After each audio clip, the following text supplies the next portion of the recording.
So welcome, everyone. It is Friday afternoon. We're glad you're with us. Today is August the 2nd. This is the Tennessee Commission on Aging and Disability, our webinar. We do this once every other month. And today we're going to be talking about housing.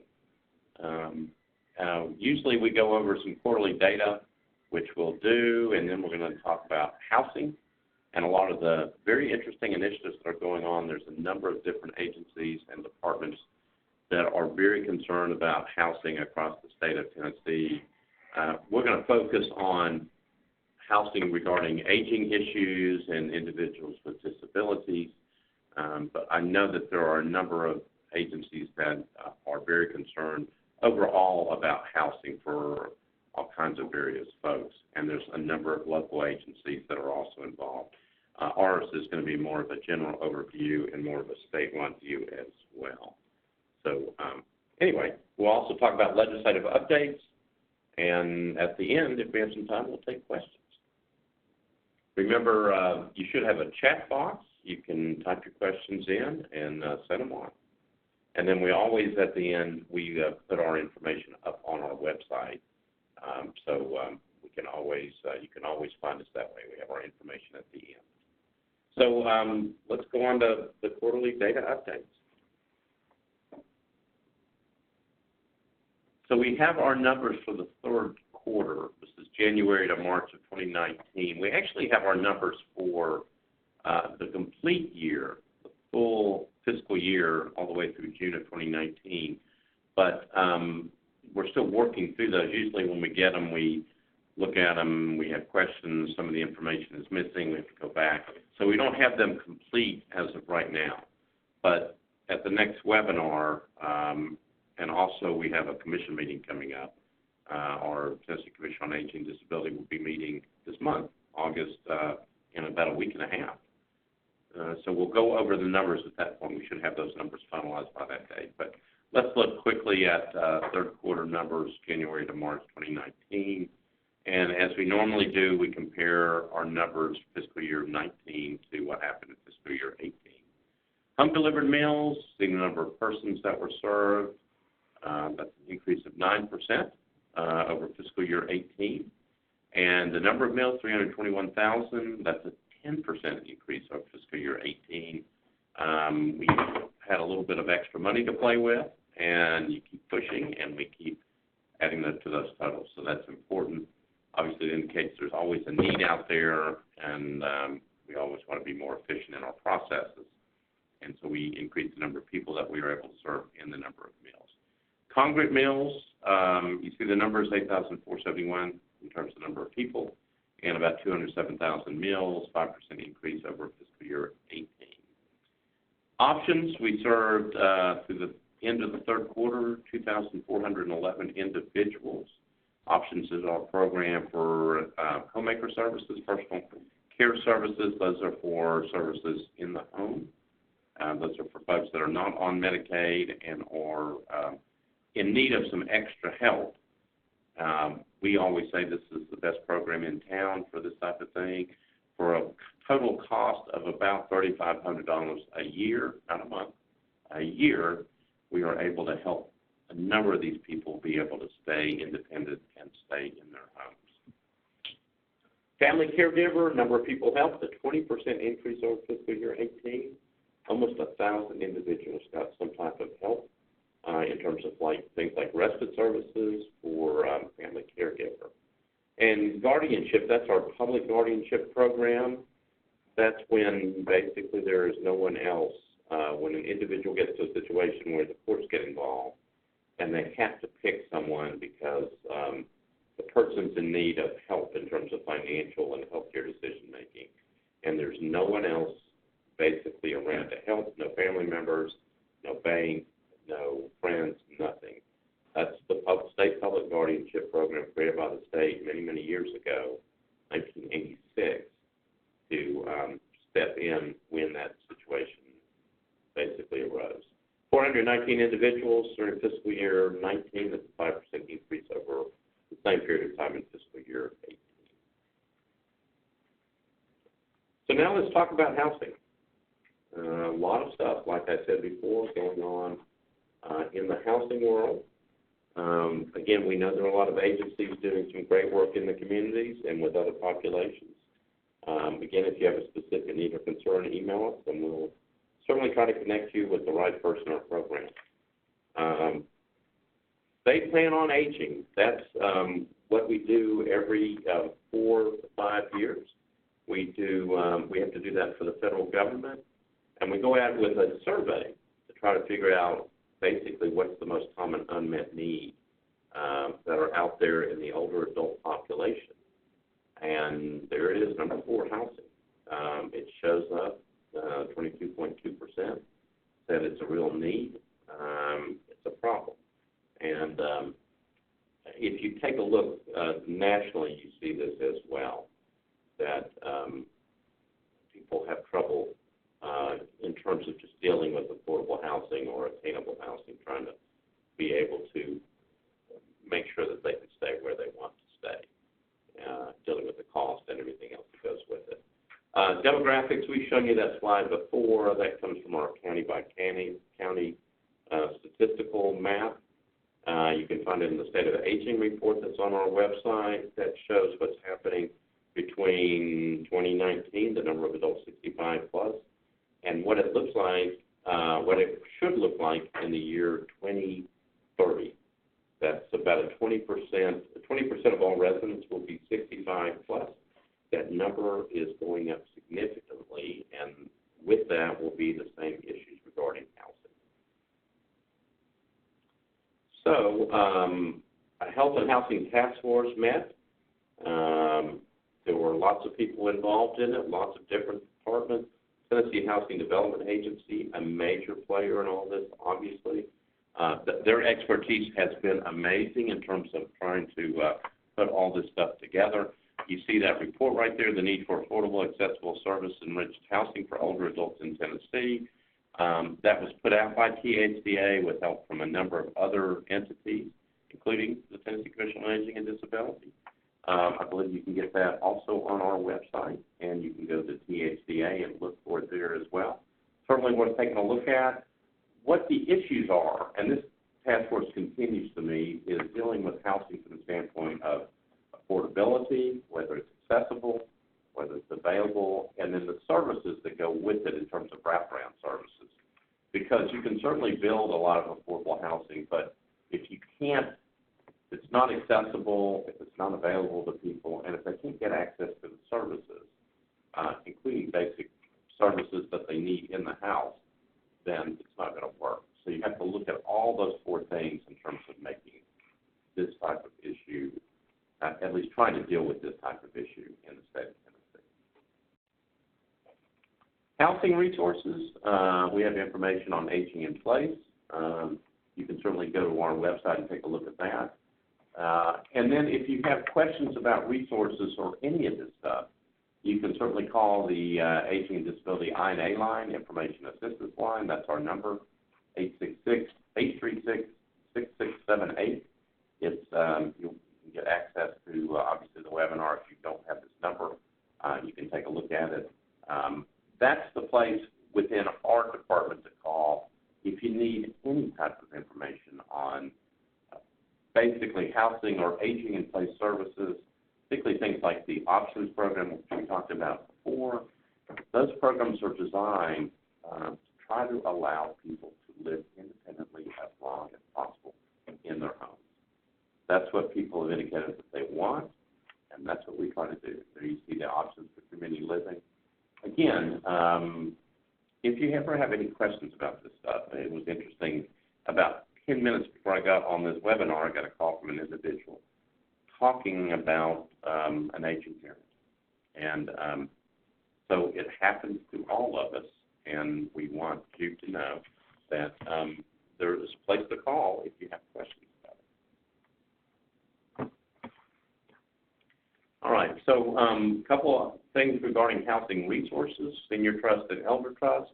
We've talked about that on a webinar in the past. That's the funding that came from the Chancery Court in Davidson County of Nashville, again, Chancery Court. This was this $40 million settlement out of a couple of cases out of that court where money went into providing assistance and programs for older Tennesseans all across the state of Tennessee. And because of the need for housing, a large share of those funds went to housing programs. And those are the two housing programs you see on the slide, Habitat for Humanity. The lead agency is out of Memphis, Greater Memphis, Habitat for Humanity of Greater Memphis. Home modifications for older Tennesseans. They're doing a number of repairs all across the state in terms of what I would say minor and major. We are allowing them to kind of merge that now because most of them, you start looking at minor repairs and you end up realizing that you have to make major repairs. But there is a significant program going on within Habitat for Humanity. You can certainly reach them if you have somebody who might be interested.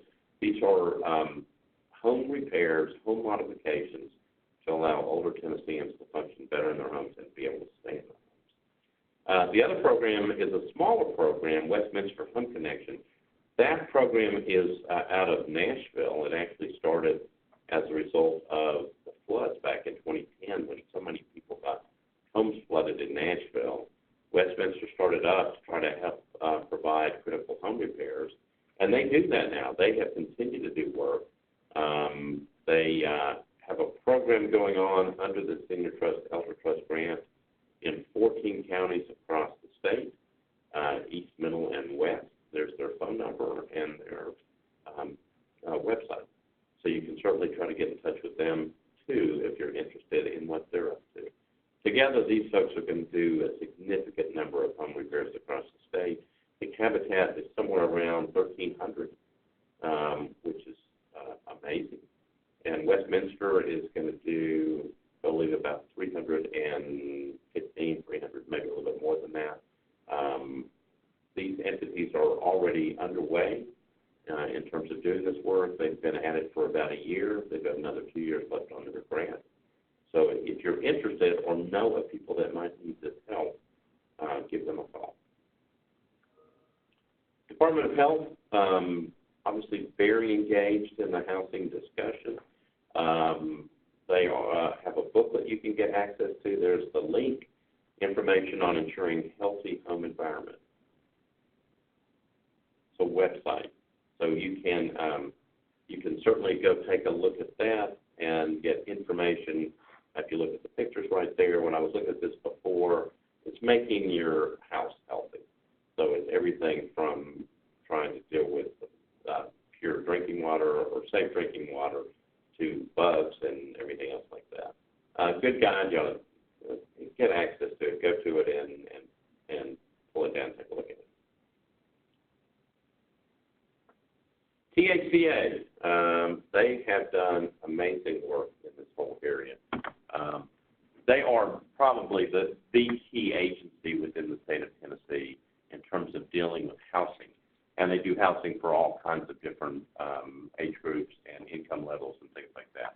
Again, our program is focused on aging and folks with disabilities. So we're going to run through some of these things that they are responsible for. I'm just going to touch base just a little bit on each of them. And if you're interested, you can certainly go to thca.org, find out more information, or you can let us know and we'll find out for you. All right, so these are federal programs. I'm going to go through federal programs and state programs that THCA works on. The HOME program is a program that promotes the production, preservation, and rehabilitation of housing, which basically is serving low-income households. It is again, a federal program. Tennessee receives an annual allocation from the Department of Housing and Urban Development, and I think funds are awarded from this program each spring. So very interesting program. If you know of a local group that is interested in participating, local communities or nonprofit agencies, tell them about the HOME program. Take a look on that website and take a look and see if you might be eligible. The Weatherization Assistance Program is a program that seeks to improve the energy efficiencies for low-income individuals. This is a major program dealing with folks who live in places where there's really just nothing that is protecting folks from either the heat or the cold. So this is where you have just energy bills that are just skyrocketing because there's really no insulation in these homes. Weatherization assistance program is something very important to take a look at if you know of individuals or housing situations that just don't have the necessary insulation to try to protect. We hear a lot about this when you go out, particularly out into the non-urban areas in the state. People doing everything they can, particularly during the winter, just to stay warm. Significant issue, something that we should all be concerned about. If you know folks, again, weatherization assistance program, direct them that way. Low-income home energy assistance program, LIHEAP. People have heard of that program before. Financial assistance to low-income households in paying their home energy bills. Client eligibility. There are certain standards that are applied. Gross household incomes cannot exceed 150% of the federal poverty guidelines, and there are certain other criteria. If you're interested in this, you ought to take a look. And it's interesting. I know sometimes these funds go fairly quickly. Shows the importance of the program. If you know of folks that need this help, step up and find out when to apply so that maybe they can take advantage of it. But again, another very, very important program. National Housing Trust Fund, that's a funding source to create rental housing opportunities for extremely low-income families. So it's development and operating assistance for the construction or rehabilitation of rental housing. Again, this is probably more for folks looking for a competitive award. Also another program that's run out of THCA. Nonprofit and for-profit developers and public housing authorities are the groups that would take advantage of the National Housing Trust Fund program. Turning on to state programs that operate out of THCA, you've got the Tennessee Housing Trust Fund. That is a program that allows for different types of funding opportunities for different programs from around the state. Again, if you're interested in that, if it's something that you want to take a look at and see if you're eligible for, go to that website, thca.org.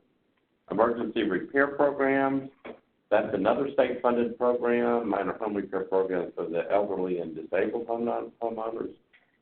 It's administered at the local level by development districts or human resource agencies.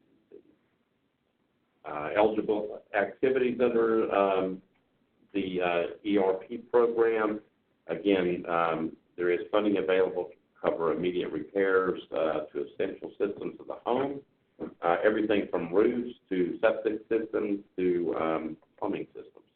So an emergency repair program, obviously important for a number of people across the state of Tennessee. We have a housing modification and ramp program, HMR. The goal here under this program is to ensure that no individual with a disability is confined to his or her residence because they can't afford a ramp. All right, that's very important again. The goal, again, is to allow people to get out of their homes, and so you've got programs involved in this. The last one is competitive grants. Again, funding to meet rental housing costs. 2 funding rounds each year. There's a spring round in March and a fall round in September. If you're interested in seeking a competitive grant from the state of Tennessee regarding housing, then be aware that there are 2 opportunities to take advantage of competitive grants with THCA. So, looking at both of them, federal and state, obviously a number of programs that are going on through THCA. Go to their website, take a look. They have information. They also have, go to the next slide. So information on affordable housing opportunities. You can certainly take advantage of that. Tennessee Housing, tnhousingsearch.org. You can type in information, and it will give you affordable housing opportunities limited by what you type into the search engine. So if you're looking, or if you know of somebody that's looking, take advantage of these tools. I think one of the big concerns we always have within government is that we have lots of tools that we come up with, yet we have trouble sometimes getting that information out, or people not knowing that they are available and accessible, and you should be able to take advantage of these things. We do our best to let people know, but sometimes people don't, or sometimes people don't have access to a computer, they may have to go to the library to do it. But if you know of folks, or if you can tell people about this, very, very important. Share the resources, share that information. Another housing resource that you can just simply pull up online, AARP has a home fit guide. That's a guide to accessibility and home modifications. So if you're looking for something like that, just pull it up. Home fit guide from AARP. And there's this other website, the Help for TN, is help with legal issues. We put that up there because we know that, particularly with some older Tennessee states, have issues regarding housing. Everything from being scammed to questions about evictions and other things. We hear quite a bit about that from people calling in and asking us questions about that. So anyway, that's also a helpful resource if you want to look at that. And again, I'll mention that there are so many other state agencies that are involved in housing, and it's always important to know that it's not just us or THCA. Everybody's all engaged in trying to come up with plans to help people age in place. So, if you get lost in the system, or if you think you're getting lost in the system, contact us, and we can help you navigate through this and help you find the information. So those are the resources regarding housing. Again, this is going to be available on our website. I know that's a lot of information. We cover a lot of those federal and state issues. We don't have time during a webinar like this to get involved in the details of the program. But if you are just interested in it, go to that website for THCA, take a look at it, and see if it can be, if you can utilize it. Again, we want people. These are programs for people to utilize. We want people to take advantage of it. Okay. All right. So quickly, because we just have a few minutes left, legislative updates. So the Older Americans Act, that is up for reauthorization this year, 2019. We're looking, obviously, this is a federal act. Senator Alexander's office out of Tennessee, since he's head of the Health Committee in the United States Senate, his office has been very, very helpful in terms of looking at this. I know our staff has been in contact with his office, going through issues regarding the Older Americans Act and things that where there's questions about whether things need to be changed. We're very appreciative of his office and the help in terms of trying to get this thing reauthorized in 2019. The appropriations process, we've had discussions about this before on webinars. That's just the budget process. That process, as is usual, is underway with the United States Congress. And when we get more information and have more specific details, we'll pass those along. That's what's going on the federal level. On the state level, a couple of different things that are interesting we'd let you know about. Senator Briggs, Representative Carr, passed that bill that you see, Senate Bill 199, House Bill 249, that created an elder abuse task force. That task force has started meeting. We had a task force that started about 4 or 5 years ago on elder abuse and created a series of significant pieces of legislation. And then the task force closed after it, like it was supposed to, did its work and then made its report. The task force has been brought back to relook at some areas, particularly financial exploitation. The first meeting has been called. The group has been has formally convened, and we have some meetings coming up in the near future. We're going to bring up some of these areas as well. Task force will be looking at kind of where everything is right now, figuring out if things are working, if there's things that need to be improved. So we will keep you updated on that as well. And then Senate Bill 28, House Bill 37.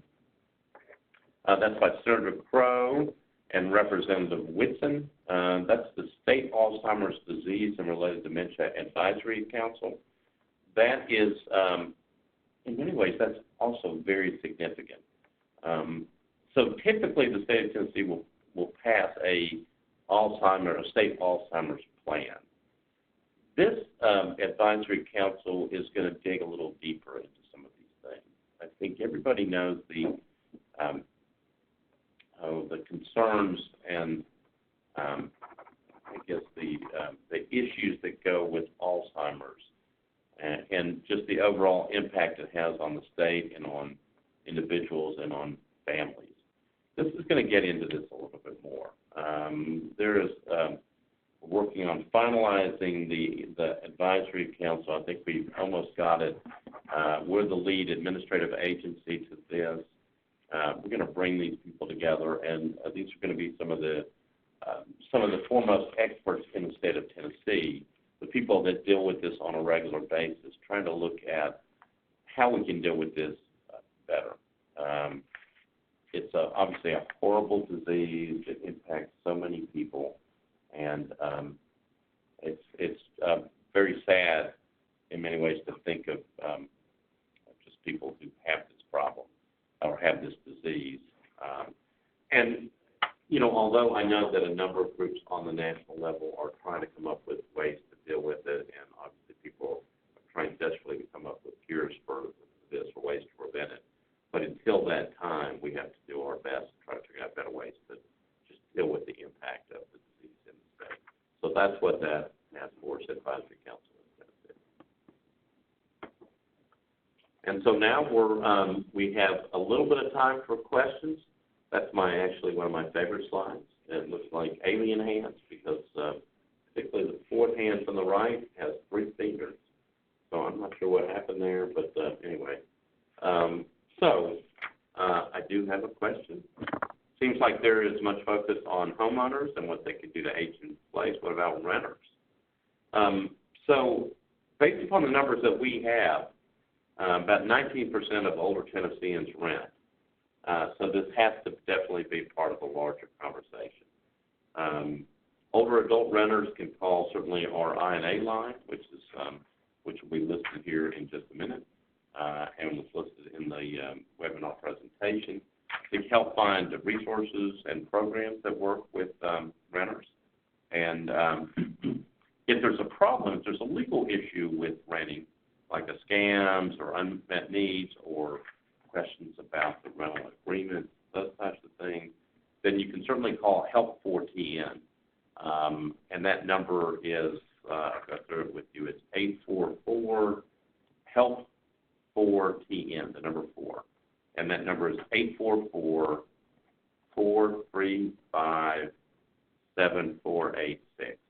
And we'll put that information up there as well. Again, 844-435-7486.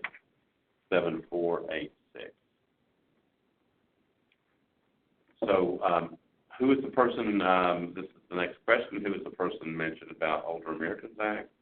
Reauthorization, Senator Lamar Alexander out of Tennessee. That's who it was. So Senator Alexander, as chair of the United States Senate Health Committee, is probably is the lead. I mean, he's the one we go for. Obviously, there's a number of people on his committee, and because states are heavily involved in this, there's a lot of different issues going on. But it's in Tennessee, we're fortunate to have Senator Alexander as head of that committee, and so we have the ability to get access to his staff and talk about those concerns. And we're very appreciative of his work on this. This is very important. I tell you, when we go to conferences, national conferences or conferences in the Southeast, they know about Senator Alexander's work. They always bring up the reauthorization. And I think they're very appreciative of the fact that Senator Alexander is so involved in this.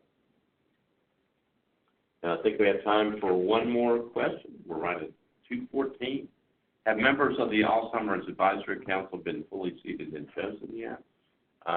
So some of them have been selected. So some departments were given a spot on the Advisory Council. But there were some other people that were left based upon recommendations from a number of state associations in Tennessee. There were nominations sent in. Those nominations are being kind of finally reviewed and vetted and checked.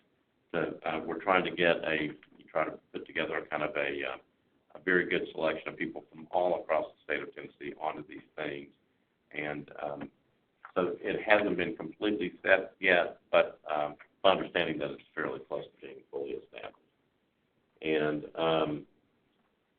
So slides will be emailed out early next week, and I will tell you that answers to other questions that we didn't get to will be sent out via email when we send out the slides. So I think is there one more slide? Do we have more information? So after there it is, there's our phone number, our email address, our website, our Facebook, and anyway, and our address. So thank you for being a part of this. We hope you find these things helpful. We appreciate everybody tuning in, and we will have another one in November. So I was wrong about every other month. I think it's every other quarter. So sorry. But, always feel free to, call us if you need us. We will be here for you. Thank you very much.